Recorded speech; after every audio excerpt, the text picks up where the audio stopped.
Yeah, just want to discuss my opinion about the debt ceiling. I say don't raise the debt ceiling. The Tea Party is trying to bully President Obama. They're trying to bully the Democratic Congress. They don't believe, oh, Obama won't let the people suffer like this. They won't let the debt ceiling just not be raised. We'll get what we want. But really, President Obama, members of the Democratic Congress, members of the Senate, do not raise the debt ceiling on the backs of the poor and the middle class.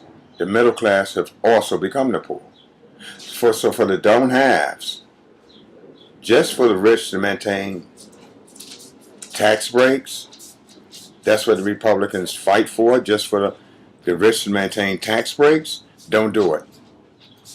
Let the Tea Party voters that voted for these people, that brought these snakes in the house to get President Obama. Now the snakes are choking up on their own party. They have their coils around the neck of their Republican members in the House. So when you bring a snake in the house, this is what happens. So I'm not for the debt ceiling to be raised. For those people that say it's the fault of both parties, you're either uninformed, you're either biased to the Republican Party, or you're just plain out ignorant. Because if you remember what happened in January, when the country was held hostage to shut down government if they had to give up the tax breaks for millionaires and billionaires. They held unemployment hostage. So for those that says both sides, remember that. In case you haven't been listening, there's a guy down Wisconsin called Scott Walker. Google it and find out what he's done. Christie in New Jersey. We can go around the United States. If we give in now, they're already taking away bargain unit rights. They're trying to take away voters' rights. They're trying to take away any entitlements that assist people that really need this to assist them in their later years. So if you want to side with them, then side with them. But I think we need to let you feel the crunch for what you think you asked for. You can't be so racist that you hurt yourself to get someone else. Where you throw your livelihood away because you're so overcome with hate for the first black president. This is it is racial.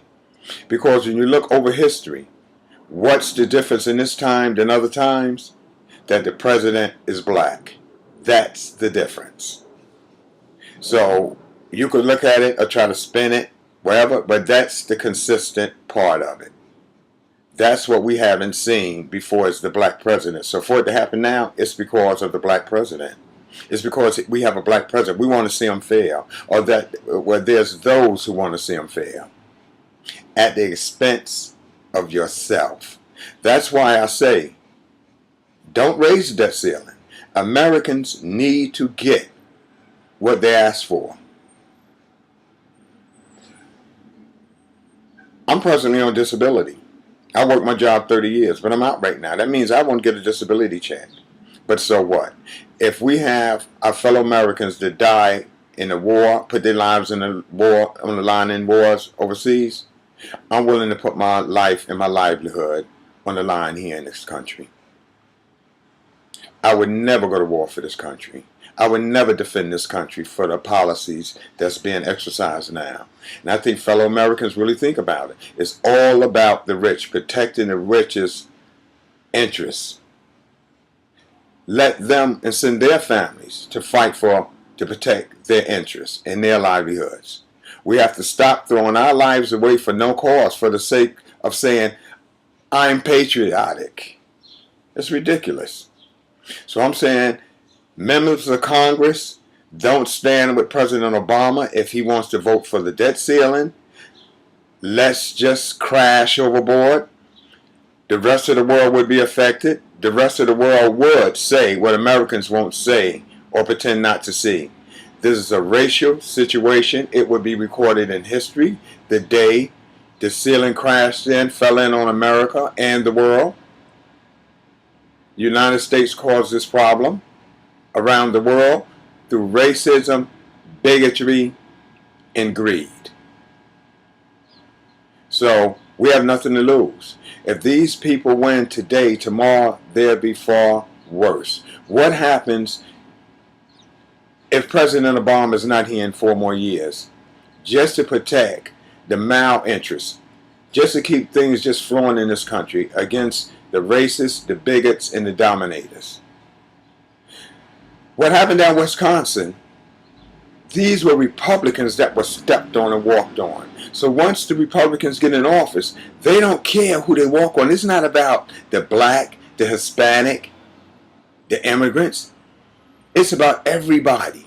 These people have been paid. They don't have to worry about tomorrow for themselves or their kids and their kids. John Boehner said, oh, when my daughter and my and their kids get older, we want this program to be. Let's face it, John Boehner, your kids and your daughter and your grandkids won't need the money from this. You're filthy rich.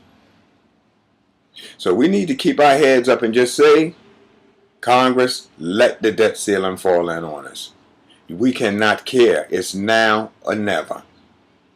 These people will push and push. These Tea Party freshmen are really ignorant, really stupid, really racist, really bullies. They can't beat up on President Obama. He's too intelligent. So they're going to beat up on the American people so he could feel that. That's what you call cowards.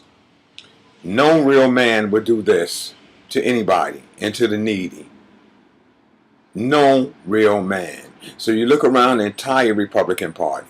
The mainstream Republicans have become such cowards that they won't stand up to the Tea Party members. Where are the Republican people, the Republican voters? Why aren't they stepping up and speaking out? I know a lot of them do feel like we have been short-handed, but short-sighted on the Democratic side. But we need to hear from you as Republicans saying what has happened to your party. You have been taken hostage from within your own party. The Republican Party has been ruined. These are not the people that are showing opposing views. The people that's in party now have no view, no opposing view. They're all about my way or the highway. We can't let this go on. So, whatever happens, if this country needs to suffer for a while, let it happen. It needs to happen.